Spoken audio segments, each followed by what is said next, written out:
ఒక టాక్ మీరు మ్యారీడ్ కదా? No, not yet.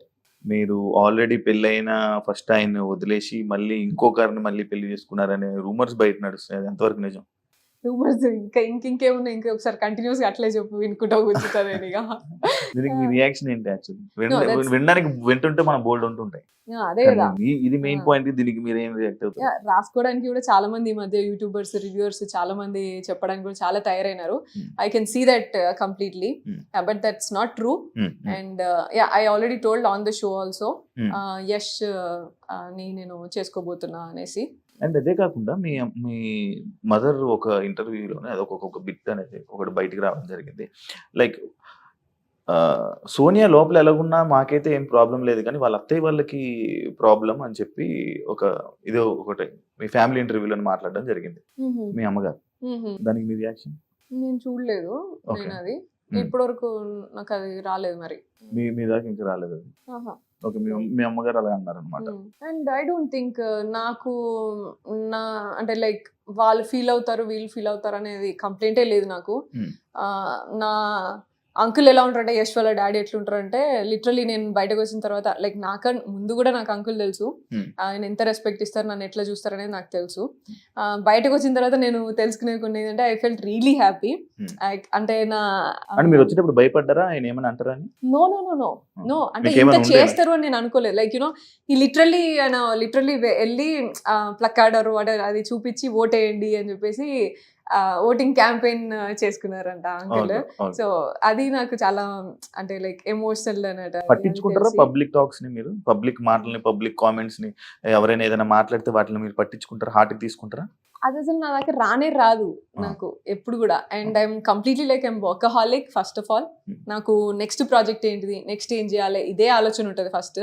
అంత చూసి దాన్ని అటెన్షన్ పే చేసేంత టైం నాకు ఉండదు. And I'm very much cared only about my close people. నా ఫ్యామిలీ ఏంది, నా చుట్టూ ఎంతమంది ఉన్నారు, నా చుట్టూ ఒక 10 మంది ఉంటారు నాకు. నా కజిన్స్ గానీ, నా అన్న, వదిన వీళ్ళు, అండ్ నా వేరే తమ్ముళ్ళు, ఇట్లంతా ఉంటారు. వాళ్ళు ఆ లిమిటెడ్ సర్కిల్ తప్ప దీని తర్వాత ఎవరు ఏమనుకున్నా కూడా నాకు పెద్ద ఫరక్ ఏం పడదు. మీ గురించి ఎవరు ఏం మాట్లాడుకున్నా, ఏం కామెంట్ పెట్టుకున్నా నాకు అనవసరం అన్నట్టు ఉంటారు. అంతే, అది నాకు రీచ్ కూడా కాదు. మరి బిగ్ బాస్ హౌస్ లో వేరే వాళ్ళు ఏదైనా అంటే మీరు ఎందుకు తీసుకోలేకపోయారు? అది ఒక కామెంట్ అనుకుని వదిలేచ్చు కదా. కంటెస్టెంట్స్ గానీ, యష్మి గానీ, విష్ణు గానీ, వీళ్ళు గానీ ఎవరైనా మిమ్మల్ని ఏదైనా అన్నా కూడా, జోక్స్ చేసినా కూడా, లేకపోతే ఏదైనా నాకు ఎందుకని వదిలేయచ్చు కదా, ఎందుకు పట్టించుకొని దాన్ని డిస్కషన్ పెట్టి కానీ, లేకపోతే గొడవ పడ్డం? అబ్సల్యూట్ గా వాళ్ళు ఏమన్నా నేను వదిలేసిన కాబట్టే 4 వారాలు ఉన్నా నేను అంత స్ట్రెంత్ నేను ఉన్నది కాబట్టి, నన్ను కంప్లీట్ గా ఐసోలేట్ చేసినా సరే నేను 4 వారాలు నేను మెయింటైన్ చేయాలి. పట్టించుకొని ఉంటే 2 వారాలు ఉండే వల్ల అంతే. 2 వారాలు కూడా కాదు, ఫస్ట్ వారమే వచ్చేసేదాన్ని. నేను పట్టించుకోను, నాకు అంత స్ట్రెంత్ ఉంది కాబట్టి I would have still there. నాకు హౌస్ విషయంలో నాకు ప్రాబ్లమే లేకుండే. I knew like you know week కి మారుతుంది, వీక్ కి మనుషులు కూడా అర్థం చేసుకుంటారు. అండ్ మెల్లమెల్లగా అందరి ఫేసెస్ బయటపడతాయి, అందరికి అర్థం అవుతాయి. And I was literally just waiting to understand like నా రియల్ నేచర్ నీకు తెలిసినప్పుడే నువ్వు నా దగ్గరికి రా, నువ్వు నన్ను నమ్మినప్పుడే నా దగ్గర రా. ఉత్తిగా ఏదో నన్ను జస్ట్ మాట్లాడింది కదా అని చెప్పేసి, లేకపోతే జస్ట్ ఇట్లా అన్నది అని చెప్పేసి నేను I don't expect people to come to me like that. నాకు రిలేషన్ కానీ, నాతో ఫ్రెండ్షిప్ కానీ నాకు అట్లా అవ్వాలి. అండ్ ఇంకా బెటర్ ఏంటంటే, నా నెగిటివ్ ఏమైనా తెలుసుకొని నా దగ్గరికి వస్తే ఇంకా మంచిది. ఎందుకంటే every human being will have their own positives and floss. నేను నీకు పాజిటివే చూపించి నేను దగ్గర తెచ్చుకోను అట్లా. సో నేను పిచ్చింగ్ చేసేటప్పుడు కూడా, క్లాన్ చేంజ్ పిచ్చింగ్ చేసేటప్పుడు నేను అదే చెప్పిన, that they used it in a different way. నేను ఎట్లా ఆలోచిస్తానో నువ్వు చూసినావు. ఫిజికల్ గేమ్ అనేది నా చేతుల్లో ఉండదు. అప్పుడు మనకి తిండి ఉండదు, ఎంత టైం వెయిట్ చేపిస్తారు, లక్, ఎనర్జీ, అప్పుడు ఆ టైంకి ఎవరేం ట్రిగ్గర్ చేస్తున్నారో, మూడ్, ఇవన్నిటిని బట్టి ఫిజికల్ టాస్క్ అనేది ఉంటుంది. కాబట్టి ఐ విల్ గివ్ 100%. కానీ ఫిజికల్ టాస్క్ నువ్వు ఆడగలుగుతా, నేను సూపర్ ఆడగలుగుతా, నేను గెలిచేసిస్తా అనేది నేను రాంగ్ ఎక్స్పెక్టేషన్స్ నీకు ఇయ్యా. సో ఈ బేస్ మీద నువ్వు తీసుకోవాలనుకుంటే మీరు తీసుకోండి నన్ను క్లాన్లకి అని మాట్లాడినా. And first week all the 3 people were like Sonia వస్తే, సోనియా కోసమే తీసుకున్నారు అంటే డెసిషన్స్ అయినాయి. Second week also like that. So third week నేను చేంజ్ చేసుకున్నా గేమ్ నేను చేంజ్ చేసుకున్నా. ఎందుకు అంటే నేను చెప్పినా కదా మీకు, ఇద్దరు ప్లేయర్ తో ఉండడమా మీ గేమ్ చేంజ్? ఇద్దరు ప్లేయర్స్ అని కాదు, అంటే ఇద్దరు స్ట్రాంగ్ ప్లేయర్స్ తో ఉంటే ఓటింగ్ పడతదనా మీ game change? No strong players నేను డిసైడ్ అయినాక పృథ్వీ వచ్చింది కదా, నేనేం పృథ్వీ పోయినాక నేను రాలే, నిఖిల్ క్లాన్ లకి నేను పోయినాక మిగతా వాళ్ళందరూ వచ్చారు. So that was not my decision. And నేను ఎప్పుడైనా సరే నామినేషన్ పాయింట్స్ కానీ, నేను క్లాన్ చేంజెస్ కానీ, నేను ఏది కూడా వేరే వాళ్ళతో డిస్కస్ చేయను. నేను ఆ టైంకి నాకేమనిపిస్తే ఆ టైంకి నేను అది చేస్తా. ముందు వెనకాల డిస్కషన్ అనేది నామినేషన్ అయిపోయినాక కూడా I take lot of time. ఎందుకంటే నేను వెంటనే నేను పాయింట్స్ మాట్లాడింది కరెక్ట్ అయినప్పుడు నేను ఎందుకు నీకు వెళ్ళి బటర్ వేస్తా మళ్ళా? Usually people do that. I don't care. నేను వేసిన పాయింట్స్ నిజం, నువ్వు రియలైజ్ చేసుకోవడానికి నీకు టైం ఇస్తా నేను. దాని తర్వాత నువ్వు ఏమన్నా ఉంటే అప్పుడు మాట్లాడతా. నేను అట్లా వెంటనే అవన్నీ చేయను. So game point I'm very much clear and emotional and all these things I'm very much clear in that. Yeah, like adulterated comedy అని చెప్పి ఒక అమ్మాయిని మీరు అన్నారు. మీరు నిఖిల్ తోని పృథ్వీతోని బిహేవ్ చేసిన దానికి ఏమైనా కొత్తగా పేరు పెట్టాలా అని ఒక క్వశ్చన్ మార్క్. అండ్ పృథ్వీకి మెడ మీద చేయి పెట్టి రబ్ చేయడం ఒకటి వీడియో, లైక్ జనాలకు చూపించడం అదొకటి. అండ్ నిఖిల్ కి చెస్ట్ దగ్గర చేయి పెట్టి మీరు అలా చేయడం ఒకటి. అది ఏ సిచ్యువేషన్ లో మీరు పెట్టుంటారు? ఎందుకు అంత అవసరం ఏముంది?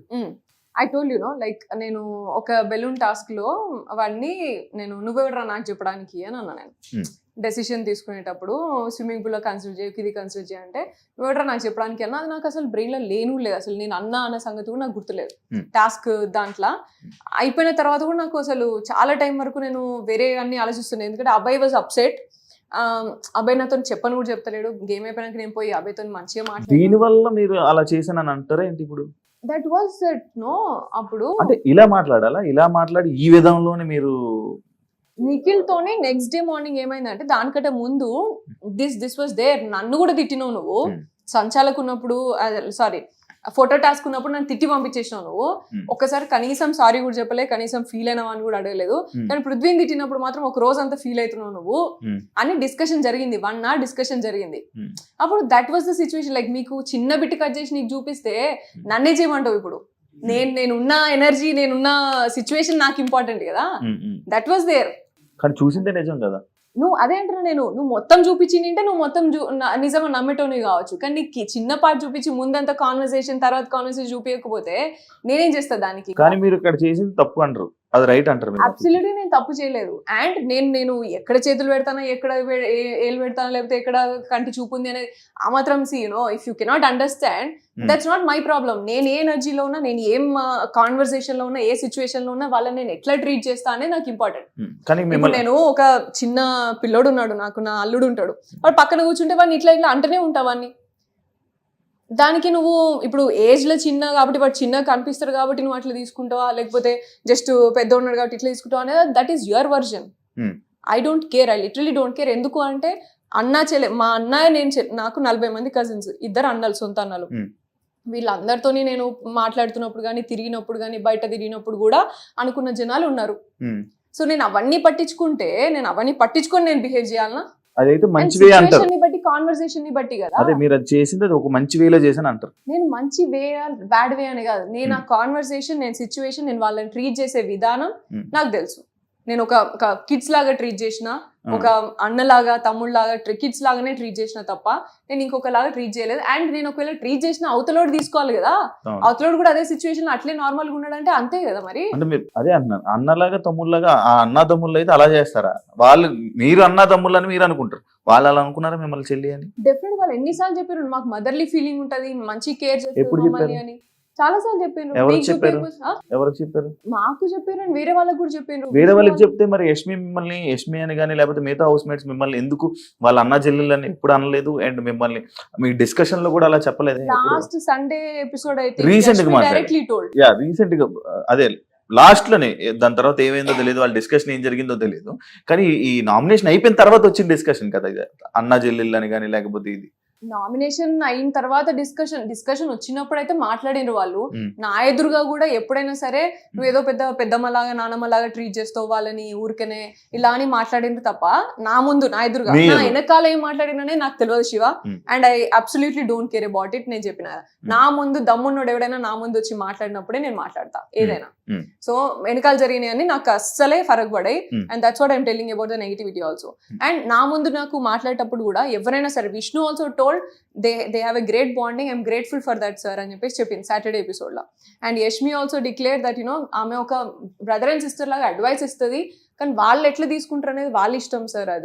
అది దాన్ని హౌస్ మొత్తము రాంగ్ గా ఇంటర్ప్రిట్ చేసుకుంటున్నారు అని చెప్పింది. ఆమె క్లియరెన్స్ ఇచ్చింది. ఆబ్వియస్లీ అనుకుంటారు, ఎందుకంటే మీరు అబ్బాయిలతో ఉన్నారు, అమ్మాయిలతో ఏ అమ్మాయితో లేరే. నేను అబ్సల్యూట్ గా అందరు అమ్మాయి నైనికాతో ఉన్నా, నేను నార్మల్ గా మాట్లాడడం కాదు కదా ఉండడం అంటే. మాట్లాడడం అంటే నైనికాతో ఐ షేర్ ఎ గుడ్ ఇప్పుడు మనం ఇంతసేపు మనం డిస్కషన్ చేసాం, ఒక అమ్మాయితో మీ బాండింగ్ చెప్పారా? నువ్వు అడగలేదు, క్వశ్చన్ అడగలేదు. ఆల్రెడీ చెప్పారు, నాకు సీతతో బాండింగ్ ఉండేది, మధ్యలో పోయింది కానీ చెప్పారు, కానీ ఇంకొకరు చెప్పలేదు.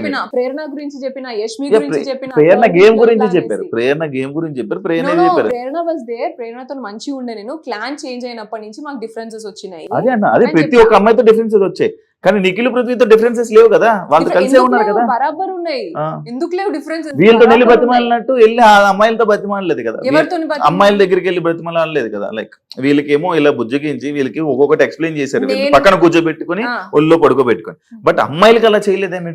ప్రేరణకి నీకు నేను ఎక్స్ప్లెనేషన్ ఇచ్చింది, మీకు కనవలే కావచ్చు, మీరు చూసుకోలేదు. నేను ఎన్నోసార్లు ప్రేరణ దగ్గరికి వెళ్ళి I miss you Prerana, I miss you Prerana అని చెప్పేసి లిటరలీ ఒక 4 సార్లు అన్నా నేను పోయి. మేకప్ నాకు మామూలుగా సాటర్డే ఆమెనే రెడీ చేస్తుంది, అప్పుడు కూడా పోయి నేను I miss you so much Prerana, నాకు ఎందుకో నువ్వు తెలియదు, నువ్వు ఎట్లాను అని చెప్పేసి కూడా అన్నా. అండ్ యష్మితో కూడా మాట్లాడాను నేను ఈ విషయం. ప్రేరణ ఎందుకు అట్లా గిచ్చికాయ పెట్టుకుంటాను నువ్వుకే ప్రతిదానికి, చిన్న విషయాలకి పొద్దు నుంచి అని. గిచ్చికాయ అంటే లైక్ ఏదో ఒకటి ఇట్లా అనడం అన్నట్టు, ఇట్లా అది జనరల్ గా యూజ్ చేస్తాం తెలంగాణలో, మామూలుగా వాడతాము. షీస్ లైక్ క్లాన్ చేంజ్ అయినప్పటి నుంచి ఇలా నేను టీ పెట్టుకుంటున్నప్పుడు కూడా టైమింగ్ ఇస్తారు, మాకు టైం ఉన్నది మీకు తెలుసు కదా, టైమర్. సో ఆ టైమర్ ప్రకారం పెట్టుకుంటున్నప్పుడు మా టైం మాకు రన్ అవుతుంది, తొందరగా పెట్టుకోండి ఇంకెంతసేపు ఇట్లా అని అంటున్నాయి.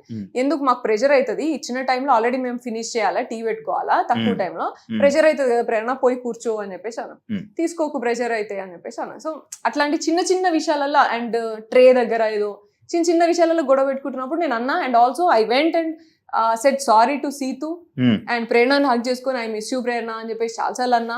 అండ్ టాస్క్ లో మాట్లాడుతున్నప్పుడు కూడా ఆమెను ఎంకరేజ్ చేసిన, తాళీ టాస్క్ అప్పుడు కూడా ఆమె వచ్చి నాతో మళ్ళీ మంచిగా మాట్లాడింది. ఇవన్నీ మీకు చూపించకపోతే నన్ను ఏం చేయమంటావు Shivu? I had good journey, that's what I'm telling. With everybody I had a good journey.